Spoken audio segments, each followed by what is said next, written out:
Տիկին Գալյան աղմուկն արեք, որ հսվի Տիկին Գալյան հրապարակվեց Զորականի դպրոցում աղմկահարույց միջադեպը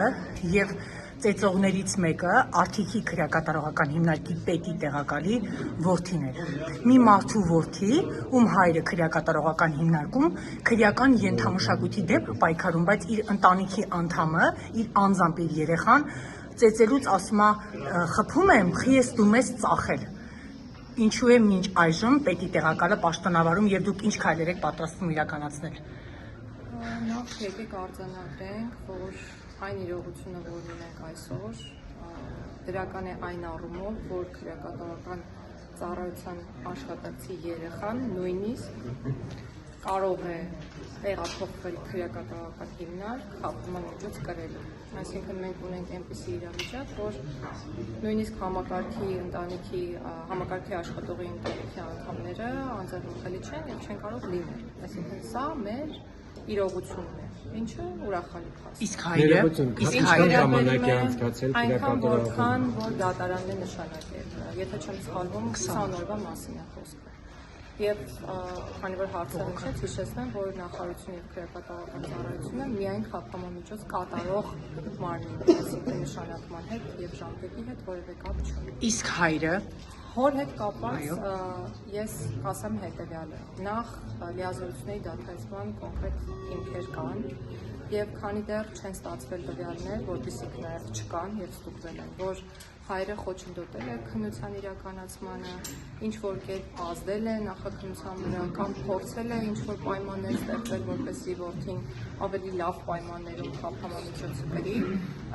մենք չենք դիտարկել պաշտոնավարման դադարեցման հարցը։ Եթե եւ երբ ձեռք կբերվեն այնպիսի տվյալներ, որոնք անհամատեղելի կլինեն լիազորությունների շարունակականության հետ, մենք այդ հարցը կքննենք։ Տիկին Գալյան, բայց եւս մեկ անգամ շատ կարևոր է, որ շեշտադրվի այն հանգամանքը, որ ծառայողի ընտանիքի անդամը եւս ենթակա է պատասխանատվության մեր երկրում այն կերպ, ինչ կերպ տեղեկություններ կան, որ երեխան անօգնական է, ինքը իր պապիկն է երեխային պահում ու արդեն հասնում են նրան, պաշտոնյաների, մանկապարտեզի տնօրենի, դպրոցի փոխտնօրենի, ես չեմ ցանկանում որ բողոք չլինի մարդկանց կյանքից առհասարակ եւ նույնն էլ ձեզ խորհուրդ տալիս, մենք պետք է շատ զգույշ լինենք, որպեսզի որևէ մեկի իրավունքը չխախտենք, անկախ նրանից, թե այն անձը, որի իրավունքի հնարավոր խախտման մասին հիմա ես խոսում եմ, ինչպիսի հակաիրավական արարք է կատարել, եւ թող տպավորություն չստեղծվի, որ սա ասելով ես փորձում եմ պաշտպանել նմանատիպ անընդունելի արարքը, մենք իրականորեն այդ երևույթի հետ գործ ունենք եւ ես իմ ուղերձում ասել եմ, որ ցանկացած տեսակի բռնությունը անընդունելի է, դատապարտելի է եւ իրականում ցավալի է, որ մեր հասարակությունում կան նման դեպքեր։ Իր հայրը քրեական ենթամշակույթի դեմ է պայքարում, բայց իր որդին ոչ պակաս քրեական մշակույթ կրող է։ Եվ հետևություններ թող անի իր հայրը, հետևություններ անի ընտանիքը, հետևություններ անի ցանկացած ընտանիք, որը մեծացնում է երեխա, այսօր մեր պետությունում, եւ հետևություններ կանենք նաեւ մենք։ Ես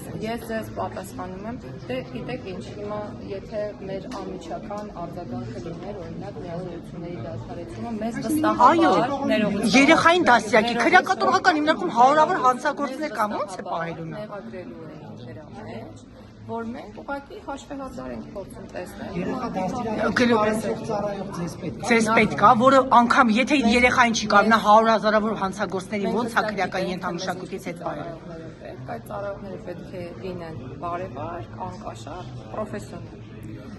Երեխա դաստիարակել կարողանալ չկարողանալը այլ հարց է։ Ամեն դեպքում ուզում եմ ձեզ հիշեցնել, որ մեր երկրում չի գործում կոլեկտիվ պատասխանատվության ինստիտուտը եւ գործում է անհատական եւ անձնական պատասխանատվության ինստիտուտը, եւ սա նշանակում է, որ քրեական պատասխանատվության տարիքի հասած անչափահասը ինքն է պատասխանատու իր կողմից կատարված հակաիրավական արարքի համար։ Ինչ վերաբերում է հորը, ես կրկնում եմ, եթե ձեռք բերվեն այնպիսի տվյալներ, որոնք կվկայեն այնպիսի արարքների կատարման մասին, որոնք անհամատեղելի են պաշտոնավարման հետ, մենք Դուք ներքին քննություն եք անում, ներքին քննություն եք անում Տիկին Գալյան։ մենք միշտ բոլոր դեպքերով անում ենք ներքին քննարկումներ եւ արձանագրումներ մեզ համար, եւ եթե որոշակի կոնկրետ հետևանքներ, որոնք ակնկալում է հանրությունը հենց այդ պահին չեն առաջանում, դա չի նշանակում, որ դրանք չեն քննարկվում եւ չեն կարող առաջանալ։ Քրեակատարողական հիմնարկում հերթական դատապարտյալն էր 22-րդ մահը։ Եվ իրավապաշտպանները եւս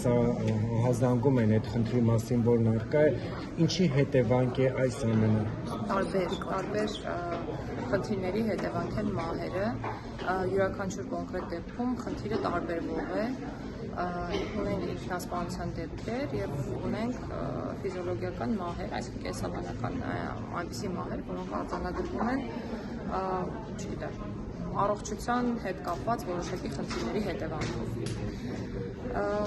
Մենք մի քանի ուղղությամբ ենք աշխատում, նախ ինքնավնասում եւ ինքնասպանություն հնարավոր կատարող անձանց պարագայում փորձում ենք կանխել այդ դեպքերը,